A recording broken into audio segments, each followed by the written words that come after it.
March 11th, I had a meeting in Tokyo for Tokyo Peace Film Festival, and it's about 2 o'clock, 2:46. Yeah, it started shaking, and at first it was very weak. I mean, not so big, but usually the earthquake I know is first momentum is biggest and then subside. But this one was first was real, slow shake, and then bigger, bigger, bigger, bigger. And it continued like 4 minutes.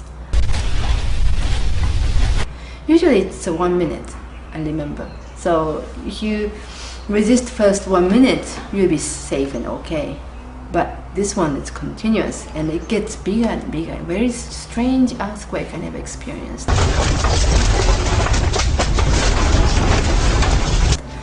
And I knew it was a quite big one, and everybody was really hiding under the desks and things.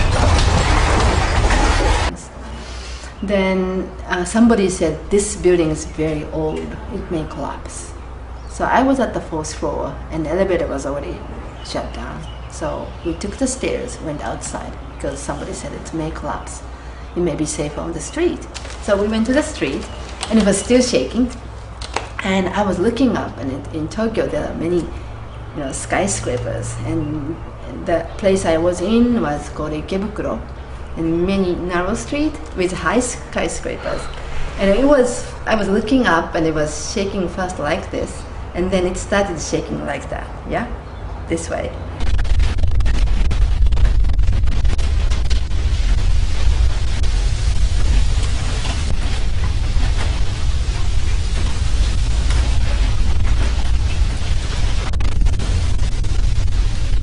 And I thought, wow, if this hit, and I was down in the bottom, if this hit, I will be dead here.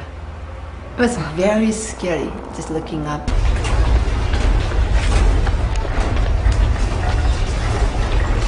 What scared me was not me dying. What scared me most then was, oh, I'm not seeing my family, I'm not seeing my kids. That was really, yeah, scary moment, and dying without seeing the family, and they don't know where I am. Yeah, so that was a horrifying experience. And I thought, after looking at the building shaking so much, I would rather be safer inside the building. So I went back to the old building and stayed there. And then after the shaking was over, I came out. Nothing was collapsing, fortunately, and everybody was on the street. And I was talking to some of the people. My cell phone was already dead, but somebody the company had us connecting to the cell phone, and they had news into the cell phone.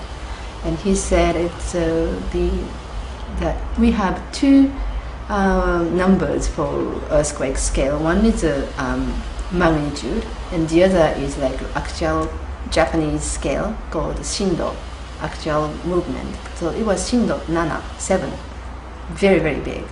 What I experienced in my 40 years life is like number 4 is the biggest. So 7 was very big, and then the magnitude was 8.6 at the beginning, but then they later changed 8.8, and actually then later become 9.0 magnitude. So one of the biggest earthquake. And I asked the man, where is the epicenter? And because I was worried about nuclear power plants, of course, and they said it was Miyagi, and I said, oh my god, Miyagi has 4 reactors at Onagawa. And I asked, is there anything about nuclear reactor of Onagawa? And he said no. So there was no news about epicenter. There was a nuclear power plant. That was okay.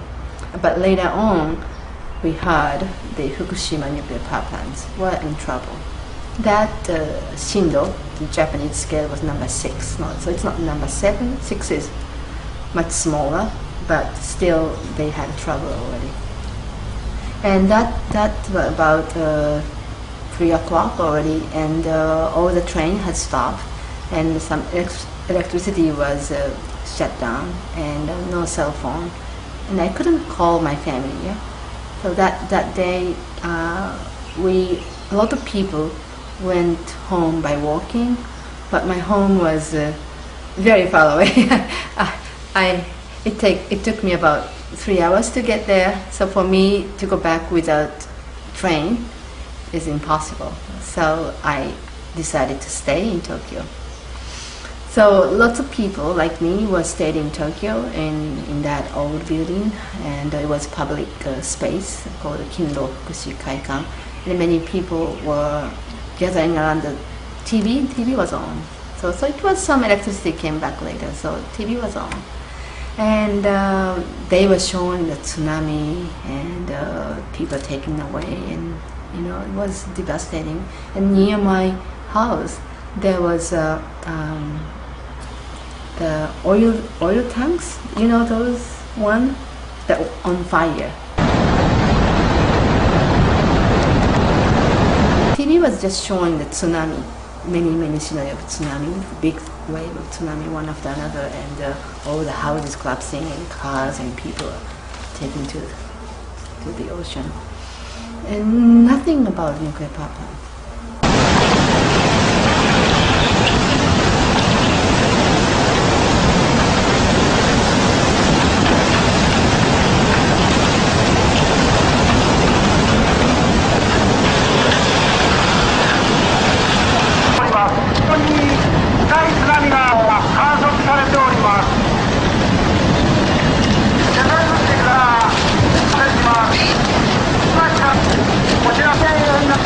And at night, I think it was around 10, but it's already dark at night. There was one line of it's not news, but just in the bottom of the TV, station blackout at Fukushima Daiichi. And my heart started pounding, because I knew what it means, yeah? Once you lose the power, I knew all the Fukushima reactors shut down successfully. So as soon as it experienced the earthquake, it shut down. It was shut off, yeah?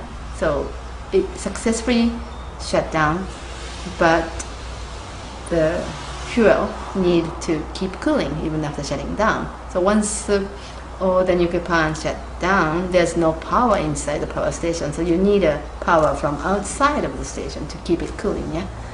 And then something, of course, all the electric tower was collapsed, so they lost all the power, and they tried to back up with diesel, and everything failed from tsunami and other damages. So everything they had failed, so they lost all the power. So, wow, they're gonna melt, I said to myself. And I started saying, this means it will melt. And people didn't know, so they were like, who's this woman talking about nuclear power plants? And next morning, I slept that night over there. And as soon as the train started moving, it was packed with people. But I found a way to go to Chiba, which is halfway to my home. And by then, I had my cell phone connecting to... Actually, I was connecting it through Twitter. Yeah, that was on. Twitter was alive, and I was able to use it, the iPhone and Twitter. So I was telling through Twitter that I'm alive and I'm trying to come to Chiba. So that way we found each other. So that was amazing, yeah, because I couldn't connect otherwise. But anyway, we found a train, and in the train, I heard the station blackout continue. So I was telling people around me, this is going to melt down. So if you can evacuate, you evacuate. So I was already thinking about evacuating, especially my children, away from the nuclear power plants, because our place is about 150 miles. So it's not that far. I mean, I live Fukushima, Ibaragi, Chiba. So 2 states away from Fukushima. But Japan is small island. All of Japan compiled together is just like size of California, a little bit smaller than California. And we have 54 nuclear power plants there. It's really crazy, just to think about having so many earthquake fault, and on top of that, 54 nuclear power plants is very suicidal to me. It's like a nuclear bomb waiting to explode. It's a time bomb. When next time you hit a big earthquake hit the nuclear power plant, we're gonna have explosion again. So I've been working on this issue for a long time, since 1990s, and tried to stop the nuclear power plants. But people don't listen. People believe we need nuclear power plants for energy, because we rely on 30% of electricity from nuclear power plants, they say, which we find out later it's wrong, it's a mistake, and it's actually false. But it only becomes so because we base our energy base is nuclear and hydro, and then fossil fuel on top, and the fossil fuel you can turn on and off. But nuclear power, as you know, you cannot turn on and off. Once it's on, you have to keep the same strength. Otherwise, if you try to adjust that up and down, it will be destabilized and it will go like Chernobyl. That's what they did. They're trying to reduce the power, and then it started exploding and melting down. So nuclear power, once it's on, you have to keep it on until you do the testing. Every 13 months we shut down and do the testing, checking everything's okay, pipe is okay. I'm sure you do the same thing in the United States. So every 13 months we have a checking time of 3-4 months, and then again 30 months. So because of that, our base energy is nuclear. That's why it's 30%. But if we lose, if we shut down all the 54 nuclear power plants, everybody think we go, blackout. We have energy shortage, and it's not so. We have enough fossil fuel, especially LNG, the gas. Combined cycle is much better efficiency than nuclear power plants or other fossil fuel like oil or coal. So I'd recommend for now, instead of going nuclear again, we will use LNG, combined cycle power station that can supply our energy, no problem. And nuclear power plants, as you know, it's only boiling the water. You don't need that high temperature. You don't have to split atoms to boil water. It's boiling water and the turbine with how do you say, the water steam, yeah? Mm-hmm. So you don't need such a strong power. In fact, nuclear power plants discard 2/3 of its created energy into the ocean, making the ocean environment really damaging. 7 degrees Celsius higher water into the ocean every day, 24 hours. So that's another thing I'm concerned about nuclear power plants. So I am finally meeting my husband and kids at Chiba, which is halfway between Tokyo and my little town called Kamogawa. And we were so glad we found each other alive, because I thought I was going to die, and I didn't know if they were safe. Kamogawa was very shaky. It was not 5, Shindo 5 Japanese Richter scale, and 6.some magnitude. That was the highest. He told me our pond was splashing like high like that, So he's never seen or experienced something like that. But our house was okay, so nothing was broken. My kids were safe. My husband, no injury or anything. But we had tsunami in our town, and some damage along the coast. Nobody died. But up in Chiba, northern part of Chiba, 19 people died from tsunami. So all along the coast from Fukushima to Miyagi and then Ibaraki, Chiba had a tsunami. Very wide, long tsunami. That was really, I think in my life that's the most devastating event. I never had anything like that before. This time we lost 20,000 people by tsunami and earthquake, and more to come with radiation.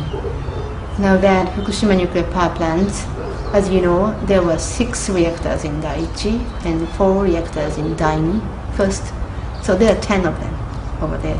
And out of that, only 3 were in operation. The 3 were during the checking time. So nuclear fuel was out of the reactor. So we thought that was a good thing, but it wasn't later. And 1, 2, 3, they exploded. And reactor number 3 had a plutonium. That's something we really, fought hard to stop, because that reactor, all our Japanese reactors are made for uranium nuclear power, and adding plutonium makes it very unstabilized, and if anything happens, that's going to be the worst pollution and very hazardous to human health. But it did explode, and the first number 1 and number 2 exploded the next day, and number 3 exploded on the 14th, so the 3rd day. And that day we had a really peak hike of radiation in farther area, like 300 kilometers around Japan, even in Tokyo. And government and news media hid the information that it's already melted down. It kept saying it's not melted down, it's just some little bit of leakage, you know, and little bit of melting, but not melt down. In Japan, everything is melt down in the bottom, then it's melt down. But in English town, when it started to melt, it's already melt down, yeah. Because you can't stop once this started melting. There's no way you can stop. So as I said to people surrounding me on the right after earthquake, it was already melting since the day 1. So that information was hidden from us for 2 months. They finally admitted it was melted down in May 15th. So in those 2 months, what happened? People were there, living there, trying to, you know, stay inside because there was warning, and they were also warning about water. So some radiation was detected in the drinking waters. So even people in Tokyo and my area in Chiba, so we were told don't drink the tap water, and especially for children and babies, don't buy bottled water. So people were cautious, but not really evacuating, except for people immediately around the nuclear power plants. They evacuated 20 kilometers, which is like 12 miles. It's very small, don't you think? Yeah, 12 miles, and then evacuated 30 kilometers. That's like 15 miles? No, 20 miles, something like that. Oh, less than 20 miles. So they only evacuate very, very small areas. And the reason behind that is because we have very high population. Fukushima alone has 2.2 million people. And evacuating 2.2 million people is a lot of work, lots of cost, lots of many costs. Just transportation is cost, and then you have to find the house, you have to find the food and job and everything, yeah. So it was not, I think it was not doable for our government. They didn't even think of that kind of thing could happen in Japan. So they didn't have the plan. They only had the evacuating, actually, they only wanted to evacuate 10 kilometers first, or 5 kilometers, like a few miles. And that won't do, you know, because it's already collapsed and exploded, and it's actually not just melt down, it melted through. Now our spent the fuel loads went down and went through the container and went to somewhere on the Mother Earth, you know, in the ground. And we were pouring water, trying to cool it. So I don't see any spike lately. It's about the same radiation every day where I live in Chiba, and also Tokyo, not too bad. But the water, where does the water go? You know, we are pouring tons and tons of water every day to keep it cool so that there won't be any further meltdown. But that water, contaminated water, is now polluting the groundwater, and then it eventually go to rivers and ocean. And lots of contaminated water already went to Pacific Ocean, and we are finding it in the fish. Through the food chain, you will find it in bigger fish more later. Yellow dot is highest, next strongest yellow, pink, orange. I'm talking about Fukushima city, and this is a capital of Fukushima, like state capital, yeah? You have state capital, yeah? In Japan, Fukushima city is a state, we call it the prefecture capital of Fukushima. And many people living there, and you see how high it is. So our permissible intake in Japan was quite good. It was 1 millisievert per year, 1 year. That was permissible intake for ordinary citizen. If a nuclear worker, then you're 50 millisievert per year. And beyond 50, you can't work. But do you know what they did? They raised that because we had emergency situation. They raised the workers' permissible intake to 250 first, but with 250 they couldn't control the radiation, so they now raise it to 500. And that's really, I don't know how they survive. 500. It's very high. And what they did for children, because their schools were contaminated, because we have soil in school, in the ground, and many schools were beyond 20 millisievert per year. For adults, I'm only allowed to take 1 millisievert per year, okay, before March 11. But our government said it's okay for children in school, if it's below 20 millisievert per year, you can still go to school. So they kept school open because they couldn't find alternatives, to relocate all the children outside of Fukushima and educate. So instead, they raised the standard high 20 times and kept the children there. To me, that's the most devastating thing, For adults, because we are not as susceptible to radiation as children, but to children, 20 millisievert is deadly. So some of the kids in Fukushima are still going to school in that situation. So I don't know how people is going to keep their health, and they are recommended to eat their local food to support local fishermen and farmers. And I understand Japanese mentality. That's how we are. We try to support, people who has trouble. We really support and try to buy from them. And actually, our government is now trying to the old debris of the earthquake and tsunami, and that's already active. And there's no facility to dispose that. So we're gonna, people in Tokyo or other prefectures are taking the debris and burn it in the incinerators. And then what happened? Radiation from the smoke. And it will be, we will inhale that. And that started happening. So instead of containing the radiation in Fukushima, once contamination happens, I think we should not move it. We need to contain it to minimize the health effect any further. But instead, let's share radiation with everybody. That's what our government is doing. And Japanese mentality is a little bit like that. When somebody is suffering, we should all suffer. And I understand that, but for radiation, the people who suffer is children. If anybody is dying, it's children.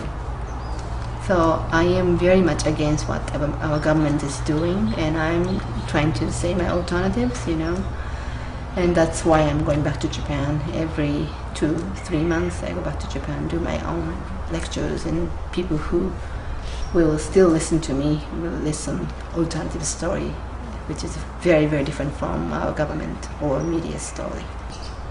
The reason they really want nuclear power plants, I believe, is plutonium, because the biggest money they spend is not the nuclear power plants. They spent 2 trillion yen for Monju, first breeder reactor, and another 2 or 3 trillion yen for Rokkasho reprocessing plant. Those two are the governmental biggest national project. And they're both failed, both failing, and they're not in good condition. And Rokkasho has become one of the most contaminated area on the planet because of that. But those are actually extracting plutonium, from spent fuel, and those plutonium is highly, like 98% for nuclear bombs, not for nuclear powers. So I'm believing Japan already has 45 tons of those plutonium. 45 tons. Yeah, that's a lot of plutonium, because for Hiroshima bomb you only need like 8 to 10 kilogram of plutonium. So that's so many nuclear bombs if you want to make one. And we Japan has a rocket technology, and here we have plutonium. If you combine the two together, we have nuclear bomb. So potential of nuclear bomb. And we had Japanese people in general experienced Hiroshima and Nagasaki, and we still carry that memory. So we are against nuclear bomb. But somehow, because we are against nuclear bomb, we should support peaceful use of nuclear.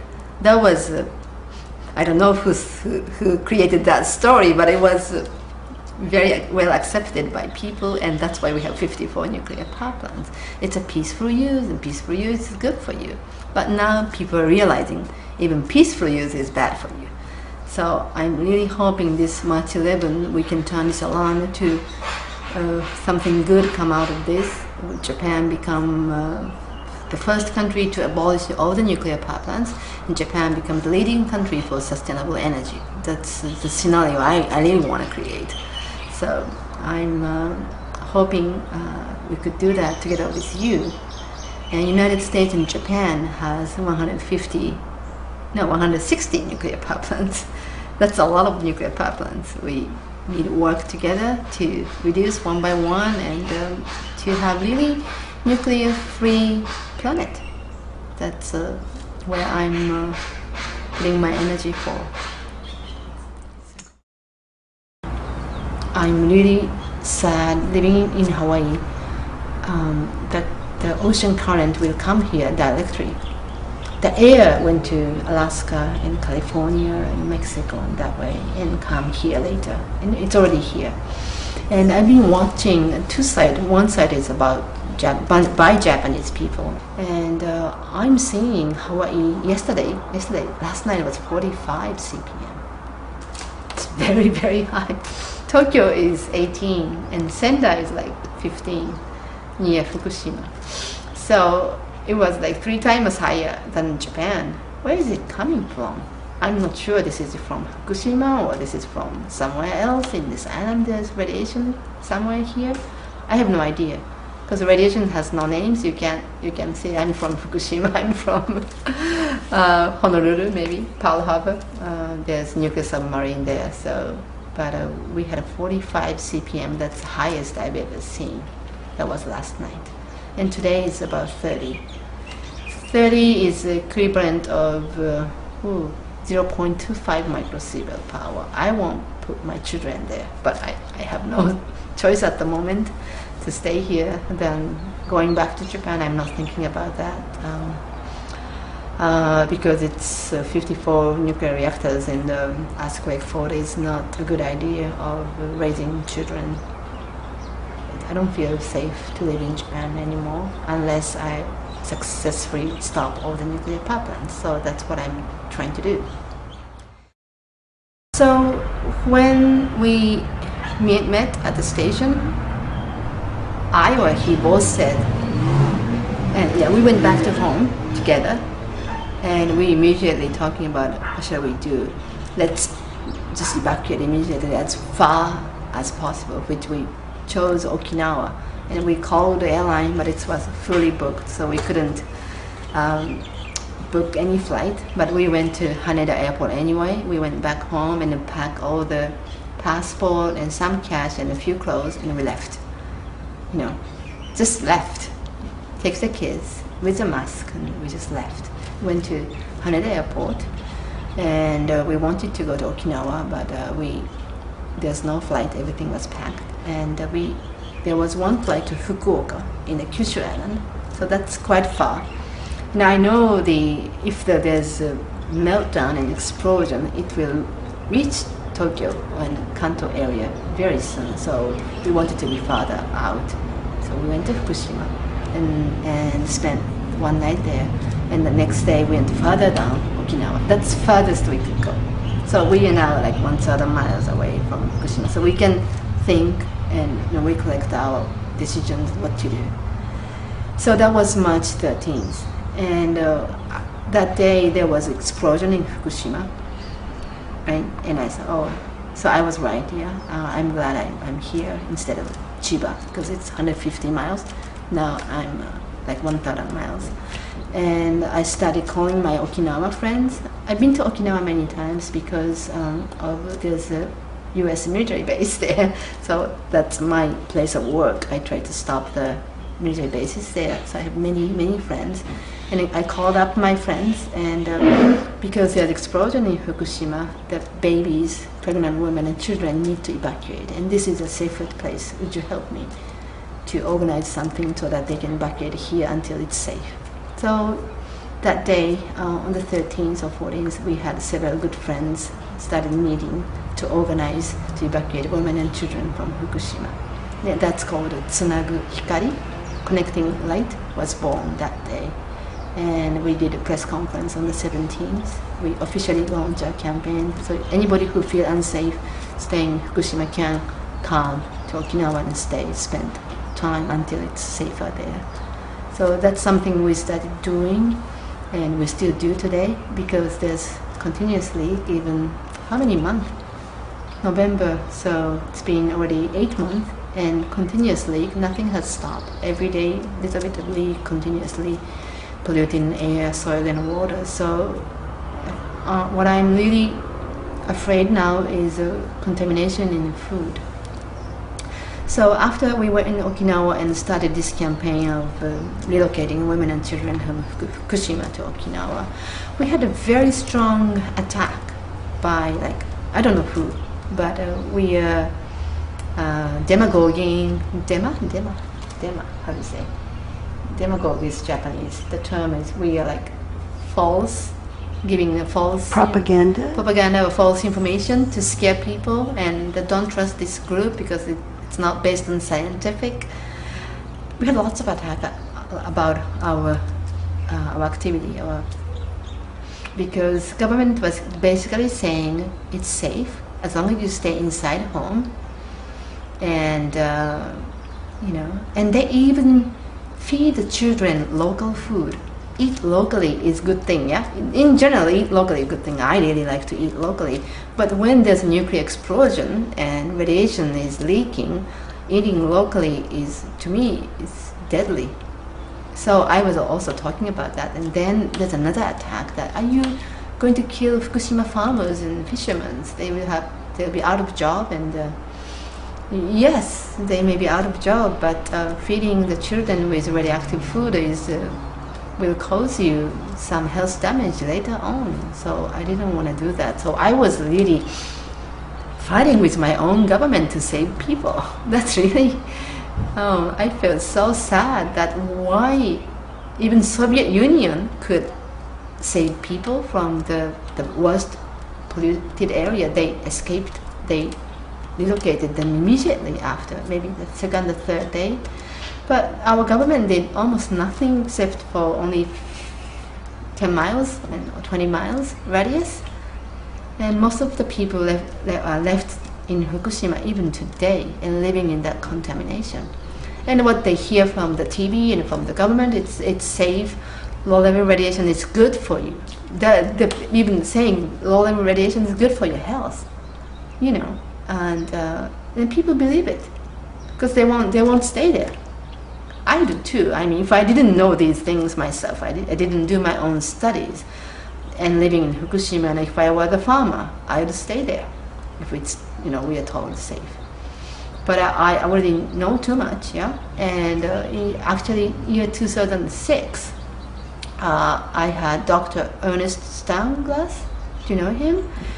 So I was with a group of people. We invited him over to Japan, and myself and my husband again was an interpreter for him. So we translated everything, his materials and his studies, and we knew what low-level radiation does to you, especially to young children. And we worked so hard trying to stop all those nuclear power plants, and especially Aomori, the Rokkasho reprocessing plant. That's the biggest nuclear contamination on Earth now. So we wanted to stop that. That's the reason we had Ernest Stanglass in Japan. But nobody, media picked up nothing. Nobody paid attention. There are people who are already nuclear activists came to our talk and our presentations, but it didn't spread. It didn't change anything. That was my experience of year 2006. But we've learned enough, you know, not to stay close to nuclear power plants when it's leaking. So that's what we decided. And besides, we always wanted to come to Hawaii, and in March we had our 10th marriage anniversary trip to Hawaii planned anyway. So we came to Hawaii, luckily, after launching Connecting Light in Okinawa, evacuating women and children to Fukushima. My friend in Okinawa self-organized and continued that mission even today. So that's wonderful. So after that's launched, we came to Hawaii, and we spent our spring vacation for 2 weeks. That was just 2 weeks. And Gen and I talked and talked and talked, and Gen and I go back, but let's not take the children with us. So we left the children here, and we went back to Japan. We left the children with our friends here. You know, they didn't go to school, and they waited for us until we come back. That's what we did. So that was a big decision to make. But we always wanted to come to Hawaii and to make Hawaii more sustainable. That was one of our dreams. And as I experienced, like near-death experience on March 11, you could die any time.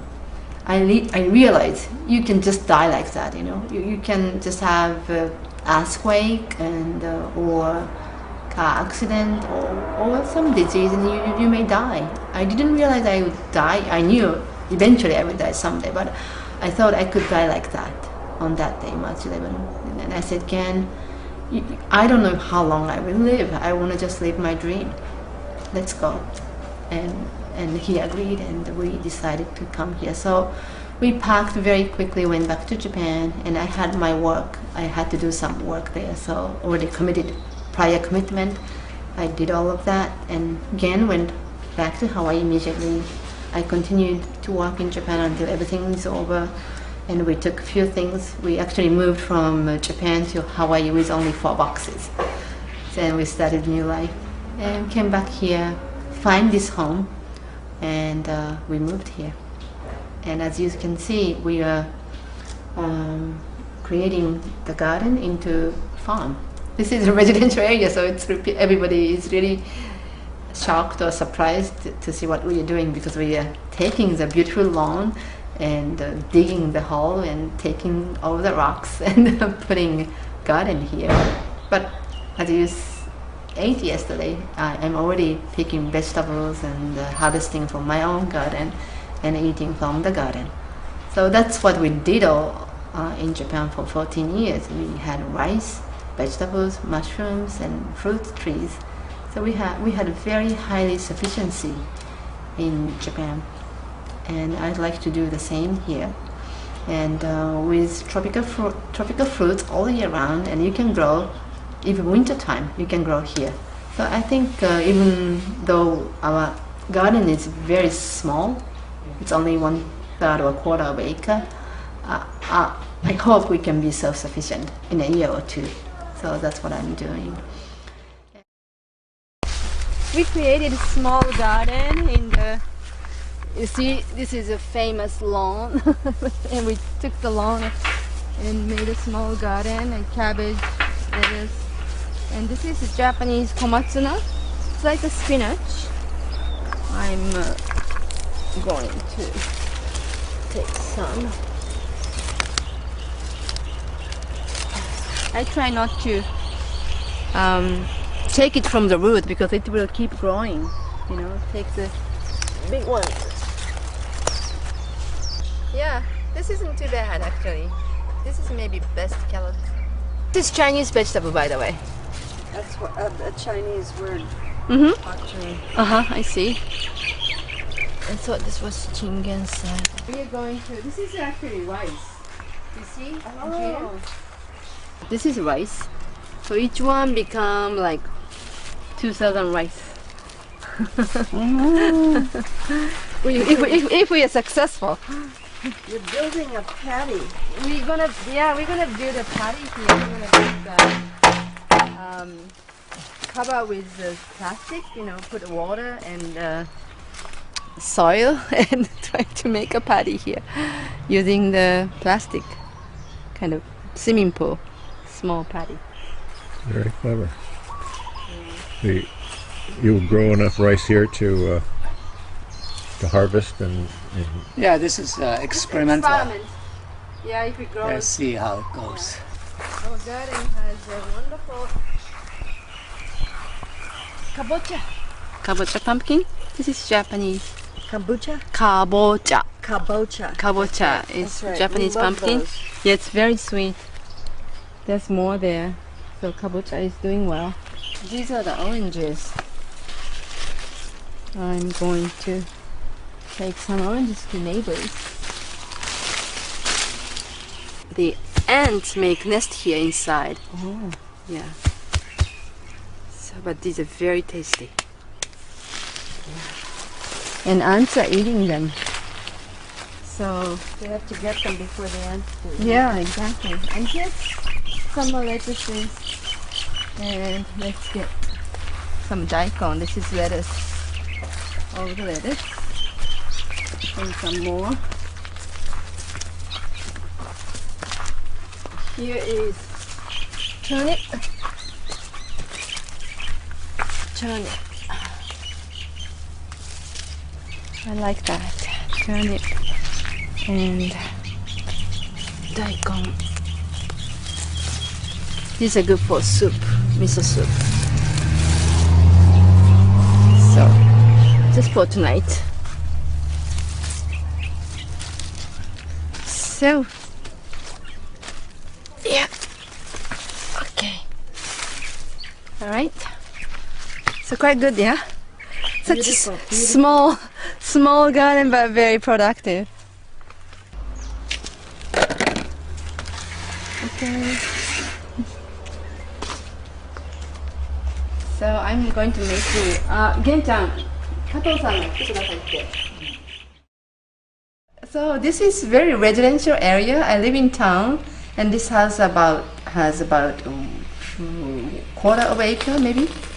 The land is not so big. It's a, the typical residential home in Kona. And in that garden, we are taking the lawn and digging it's very rocky, so we're taking all the rocks and making a vegetable garden. And this is what I just harvested from the garden. This is daikon, and this is negi leaf, Japanese negi. This is chingansai, the Chinese Chinese vegetables, and some lettuce and some kale.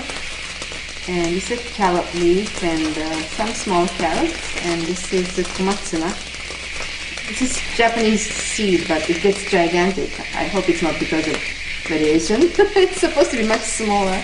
And some tomatoes. It's beautiful. So this is how we used to live in Japan. We grow the rice, and we're cooking in a pressure cooker. And we all really ate from the garden. We ate from the land we lived. And that's, for us, that's how we can contribute to Mother Earth, to support the garden, to support the way we live, support the land, and we are supported by the land. And if people learn how to live that way, because Hawaii is an amazing place, you can grow the food all year round. So this is already my second crop. Some of the lettuces are already second crop because it's already grown in 3 months, and we seed it again, and we are having second harvest. You could do that. It's amazing. And all the fruit trees, so abundant. We have bananas, we planted bananas, papayas, pineapples, we're planting avocados, and coconut tree and some tangerine, orange were all here before we came. So we're going to be doing very well living here in this small land, and I'm hoping within a year we're going to be sustainable. Food and also energy. I'm hoping to make it the solar electricity so that we are independent energetically too. So that's something I really want to do in Hawaii, and also not just me, but with the community. We have more community gardens, and we exchange food and seeds and make this subdivision in Hawaii and bigger place more sustainable. So they've been eating lots of kombu and seaweed since, They've been eating before March 11, but they've been more consciously eating the iodine, lots of seed vegetables. But nowadays it's already kind of polluted with radiation, so I don't know what to do. So This is from our garden, wow. this pumpkin. Okainasai! Okainasai! After Fukushima, radiation is everywhere. Radiation is already here. I see Kona is quite high, and I see the California is quite high. And you can see the spikes in the milk, and Kona had sometimes 400 times higher or 2,000 times higher here. So there's spikes of radiation, yeah, in the milk. The whole globe is already contaminated, I would say. So, but I'm still, I'm still alive, and you're still alive, and we're gonna live for a while. And all we could do now is to eat or to live a healthy way to strengthen our immune power, like do what you love, and so that you have passion. If you're passionate, you have life force, yeah? So I'm really passionate about my work, and I eat from my own garden, so I'm going to cook all those these today for dinner, and you'll be eating that tonight.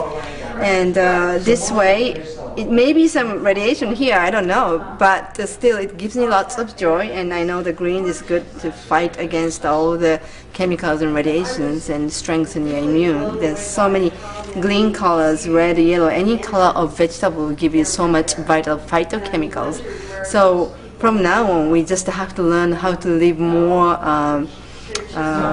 healthy food and more sustainable way, so that we need to stop nuclear power plants, and we need to stop all the pollution to the planet and the destruction of the Mother Earth. But at the same time, we would like to live such a way so that everybody can live optimum healthy life. So that's what I'm trying to do. One, to stop nuclear power plants, but two, to live this as sustainable, simple, as healthy as possible, daily, every day, every meal. It's about survival, yeah? And as I said, Kona is higher than Tokyo sometimes. The radiation level in Kona is about 30 CPM, and Tokyo is like 18 or 17, they're 10s in Tokyo.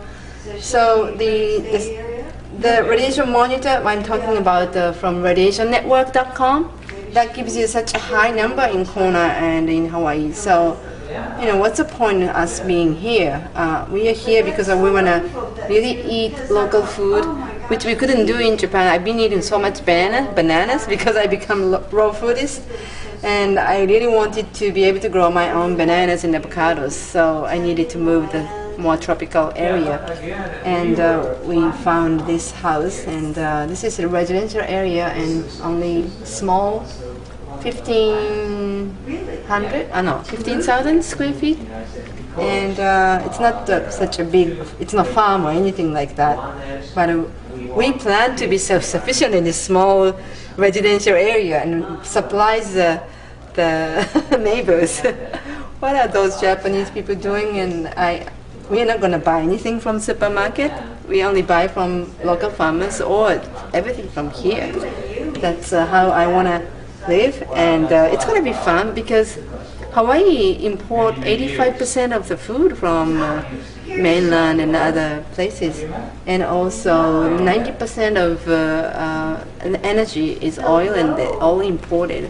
So all those war on terror and everything is for energy, right? So if we become self-sufficient, this kumquat from my tree. So you're eating kumquat dressing today.